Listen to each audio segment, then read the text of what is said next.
I guess I should call him my ex-best friend now, but it's tough to accept that our friendship is over, just like that. We spent so many years building a strong bond, and now it's all turned to dust. We'd known each other since high school about 15 years ago. He was like a brother to me, and even like a son to my parents. We practically lived at each other's houses back then, and our families were really close. We went on trips together and had so many memorable experiences. He was the best man at my wedding, and I was supposed to be his best man at his wedding too. We've been through a lot together, helping each other out in tough times and having deep conversations about life, love, and everything else. He was always there for me when I needed him, giving me solid advice and being a true friend. It's hard to put into words how much it hurts to lose him, because he was such a significant part of my life.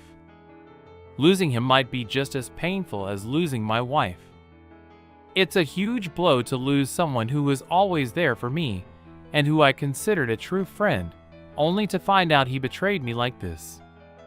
I've been married to my wife for almost 5 years, but we've been together for 7. I still remember the day we first met. It was love. At first sight, she was absolutely stunning, with her piercing blue eyes and infectious laugh. I was surprised when she agreed to go out with me because I thought she was out of my league, but as we got to know each other, I fell even more in love with her. She had this incredible passion for life and helping others. Her kindness and warmth towards everyone just made me love her even more. Being married to her was amazing, and I always felt like our marriage was more than just good. It was great. I made sure not to let myself go.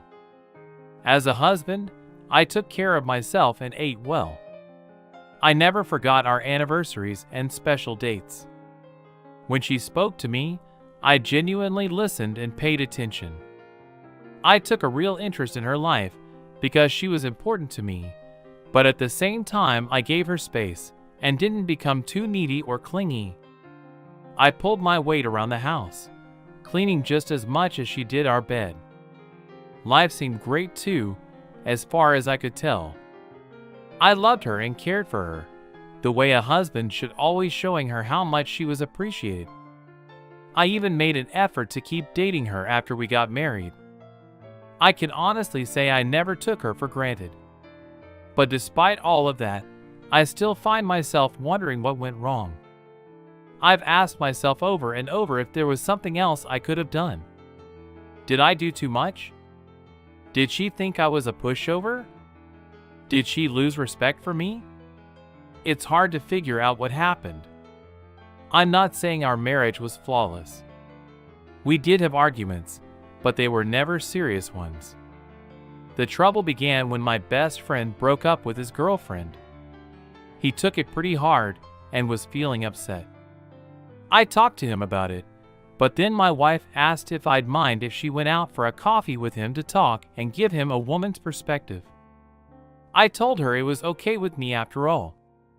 She and my best friend were also friends. We used to do couples trips with him and his girlfriend, and they'd hung out together a lot because he was always around me at that time. I didn't think anything of it because their friendship seemed totally appropriate.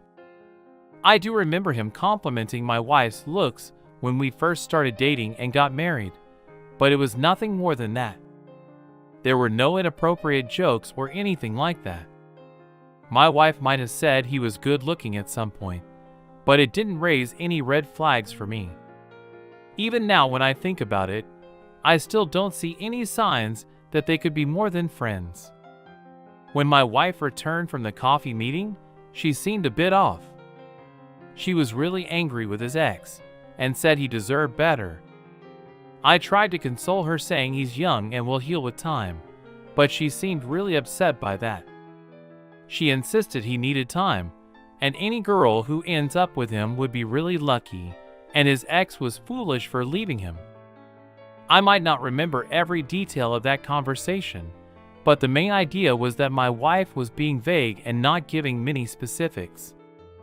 However, it didn't seem strange to me back then. I thought she was just being protective of my friend, which is how I would have acted as well, since he's my buddy. After that night, my wife's behavior started getting odd. She wasn't doing anything overtly suspicious, but she became vague about her plans when she said she was going to see a friend or run an errand. She wouldn't provide many details.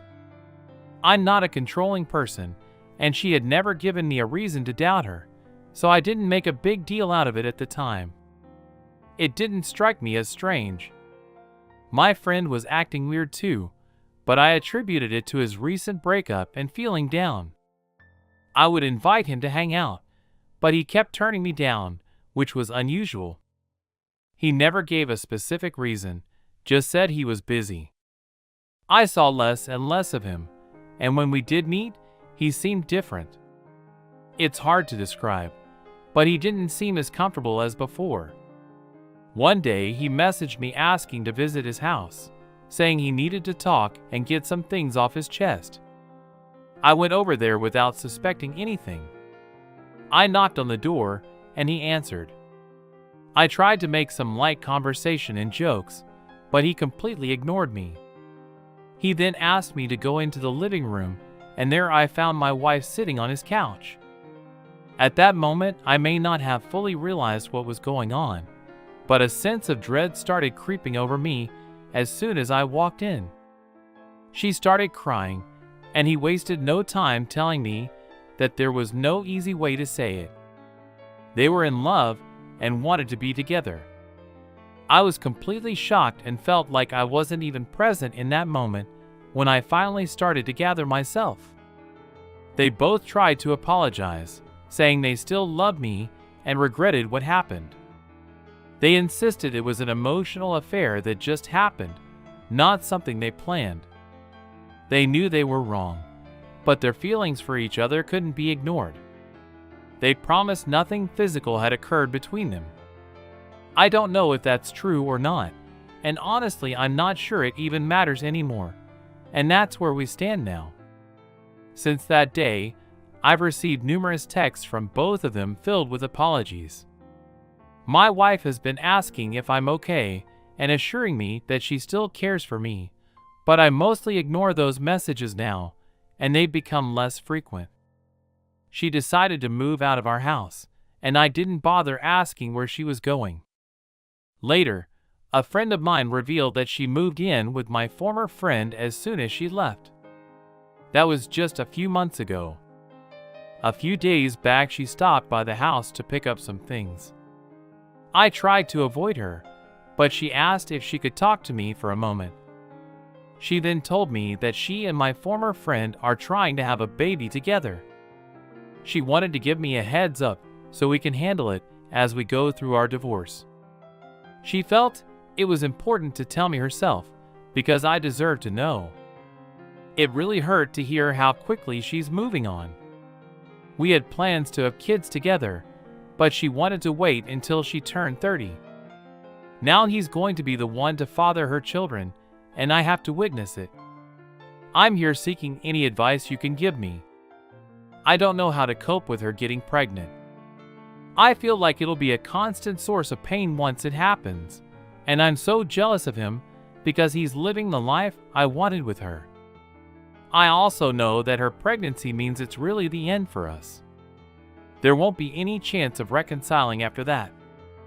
I've thought about suggesting counseling, but I doubt she'd be interested, since she's set on being with him.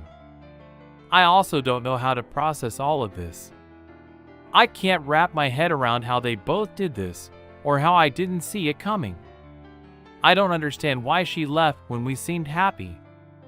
It's making me question everything if you can't trust your wife and best friend, and even a marriage that you worked hard on doesn't last. It feels like nothing is real and life is just a big lie. Life can be so unfair sometimes. The past few days have surprisingly been better for me since my wife left. I'm starting to think about what the future holds. I don't have much of an update, but I wanted to keep you all informed about a few things. I've decided to reach out to my former friend's ex and hear her side of the breakup.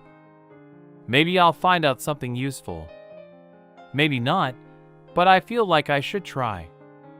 I talked to one attorney, but I need to get serious about finding a good lawyer. Next week I'll start searching more actively. Thankfully, my friends and family have given me some recommendations to consider. I don't know exactly when, but I'm pretty sure I'll start counseling soon. My mental state is not in a good place right now, and I know I need professional help to get through this. I'm thinking about writing to my wife, an ex-friend. Some of you asked why I didn't confront him when they told me about their affair. It bothered me because I realized I never expressed how much they hurt me and how I feel they need to know, even if they don't care. Many of you gave suggestions on how to cope with the situation. I'm going to make some changes around the house to create a more comfortable environment until I can move out. I'll also keep myself busy, but the hardest part so far has been the nights when I'm alone and everything gets quiet, like right now. Update. A lot of you suggested that I should contact my ex-friend's ex-girlfriend. Let's call her EF for convenience to see if she knew anything about his affair with my wife. I did reach out to her, but she confirmed EF's story about the reasons for their breakup. I asked if she noticed anything strange or had any suspicions of him being involved with another woman before they split, and she said she had no reason to suspect anything. I believe her because she seemed genuinely shocked that they ended up together, and I don't think she has any reason to lie to me. In my previous post, I mentioned writing a letter to my EF and wife for closure. Many of you advised against it, and I decided to follow that advice. I wrote the letter for myself, but I didn't send it. I think you guys were right that they wouldn't care anyway, so there was no point in sending it. A few weeks ago, I finally chose an attorney to represent me. He was recommended to me, and I trusted him to protect my interests and ensure a fair outcome in the divorce. Last week, I officially filed for divorce. It was a tough day, but I knew it was necessary. There's still a part of me that daydreams about her coming back and admitting her mistake, but I know that's not realistic. I can't base my life on a fantasy that will never come true. I felt a bit better leading up to filing for divorce, but the actual filing took away that boost, and I've been feeling more depressed again. I considered personal counseling, as you guys suggested, but I decided it's not the best time for it. Luckily, I started a new project at work, and with the changes I've made in my life, I've been keeping busy, which helps. It might sound crazy, but there's a part of me that doesn't really want to feel better. I feel like this sadness is natural when a marriage is ending. Regarding the alienation of affection suit, I decided not to pursue it, even though many of you wanted me to. My attorney explained it wouldn't be easy, and there are no guarantees. Besides, I don't care about the money. Even if I won, it wouldn't change anything. My main goal now is to wrap this up as soon as possible, so I can move away and start over. The only other interesting thing is that, after my wife got her papers, she contacted me asking to meet and talk. I haven't responded, and I'm not sure if I will. I don't think there's anything left for us to say to each other, and I doubt there's anything she could tell me that I want to hear. In terms of what I've been up to, I've been running more, doing some reading, trying out yoga and meditation. Yoga was cool, but meditation wasn't really my thing. Work has kept me busy, which is a good distraction. I considered learning French, but for now I'll put that on hold as I have other hobby projects going on. I picked up fishing again too. I'm just trying to stay occupied, so I don't have too much alone time with my mind wandering regarding changes around the house. I got rid of lots of trinkets that reminded me of my wife. I got a body pillow for my bed, which surprisingly helped me relax more. I'm still in the guest room, but I might move back to the master bedroom soon. It doesn't make much difference at this point though, as I'm still having trouble sleeping. That's pretty much it.